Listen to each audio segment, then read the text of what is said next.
Hi, this is Rudy Jones of Palmetto State Baseball.com with the college baseball video recap for Sunday, January the 25th.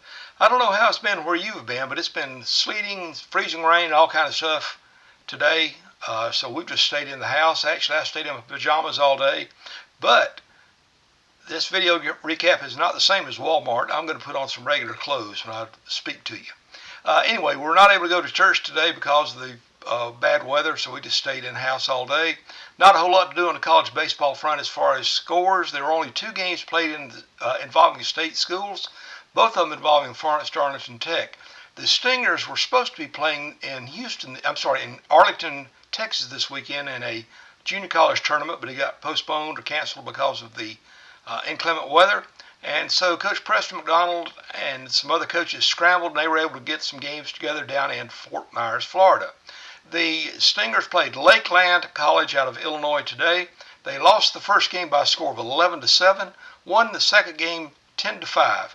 In the doubleheader, Tristan Strickland had 3 hits and 4 RBI as he led the Stingers. He was also was hit by pitch, walked twice, stole 3 bases, and scored 2 runs. He had 2 two-run homers in Game 2. That's when the Stingers won that game to gain the split.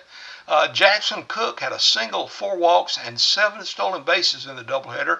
He also scored 6 runs.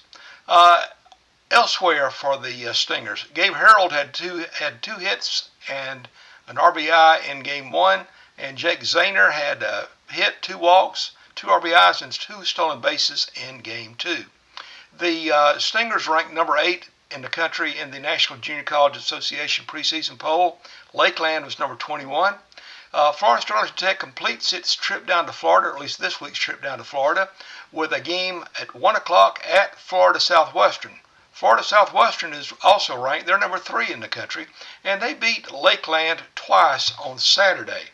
Those are the only games, again, played in the state on Sunday. Next week, the schedule picks up after FD Tech plays on Monday. There are no more games until Friday, but 14 other schools opened their seasons on over the weekend. There are 3 tournaments going on. North Greenville, which is number 6 in the Division2Baseball.com rankings, has 3 games in the Houston Winter Invitational. And they play at the home of the Astros, Dakin Park. On Sunday, the Trailblazers coach Landon Powell, who ranked number 6, again, as I mentioned in the D2 poll, they played number 3 East Stroudsburg State. They play a different team each day. Claflin plays 3 games in the Willie Mays HBCU Invitational at Rickwood Field in Birmingham. It's the 2nd straight year Coach Jalen Bledsoe's team has played down there. It's, I believe, the oldest active ballpark in the country. If not, it's in the top 2 or 3.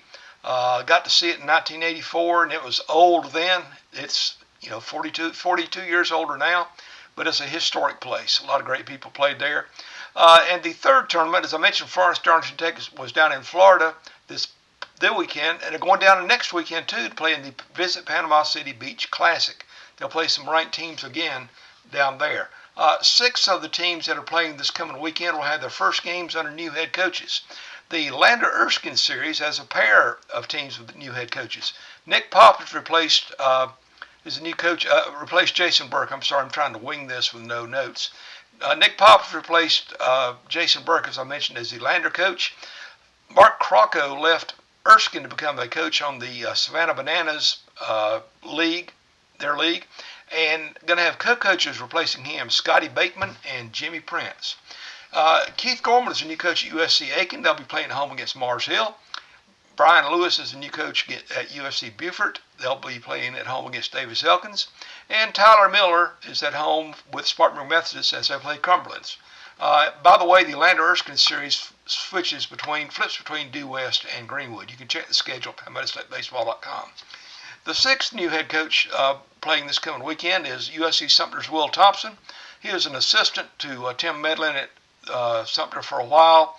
And the Fire Ants will play host to Cleveland Community College out of North Carolina, Shelby area. That's Riley Park in Sumter. The Division I teams in the state all begin play on February 13th. There was some other news on Sunday. I had heard and reported last summer that Denmark Tech was going to be fielding a team in 2026. They had hired a coach. He was doing some recruiting. Then when I got back from my hiatus from blogging earlier this month, I checked. I didn't see any evidence that they were going to be having a team. The coach that was listed as a head coach, he's now coaching in high school level. And so I assumed that was not going to happen this year as far as Denmark Tech. Well, as it turns out, I got Morris's schedule from Zay Paul on Sunday. And lo and behold, the first action is a doubleheader against Denmark Tech on February the 5th. So that sent me on an internet scrambling search, and I found out that Isaac Wilson III is going to be going to be the head coach at Denmark Tech. They are going to be starting their program this year, and as their game against Morris, or doubleheader against Morris, is also the season opener for the Panthers. Denmark Tech will be competing in the U.S. Collegiate Athletic Association. It's a sanctioning body for a bunch of smaller schools, basically. Denmark Tech last fielded a baseball team in 2004. The Panthers compete in NJCAA in all the other sports, and they're going to be playing a mixture of 2-year and 4-year schools in 2026. They will play their home games at Mirmo Field in Orangeburg. That's also where Claflin plays. It's an old ballpark, but it's nice, and they try to do their best down there. And I would suspect, don't know this for sure, but I would suspect that Denmark Tech will try to get into the Junior College Region 10 mix for next year when there's more time to do scheduling and things like that. I think the uncertainty over whether there was going to be a team for Denmark Tech in this coming year, or in 2026, probably led to some of that. So it was a newsworthy day on college baseball front in South Carolina. That means we're now back up to 33 teams in the state. We were down to 32 after Limestone closed last year, but now we're back up to 33, so that's always good. If you have not yet checked out PalmettoStateBaseball.com, please do that. I give updates on X under the handle of @PalmettoBase. And this weekend I started a Facebook group for Palmetto State Baseball, and it's called Palmetto State Facebook Group, or Palmetto State Group on Facebook. Let's try it again. Palmetto State Baseball Group. I don't want it to be just my posts about baseball and what I'm covering and things like that. I'd love for it to be a place where all college baseball fans can gather to talk about their favorite teams, memories, what they like to see in baseball. Just really be a discussion point for college baseball in South Carolina and beyond the borders, for that matter.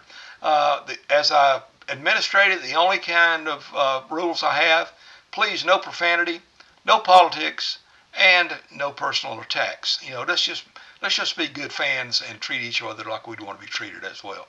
Anyway, that's it for the South Carolina College Baseball video recap for Sunday, March the 25th. I hope you enjoy this. If you're still suffering under the ice and snow and sleet, freezing rain, I hope you'll be safe. We lost our power for just a second about 2 hours ago. Hoping it'll make it through the night until the weather can warm up and melt some of this ice. But anyway, wherever you are, stay safe, stay warm, and remember, Jesus loves you. This is Rudy Jones of PalmettoStateBaseball.com saying good night.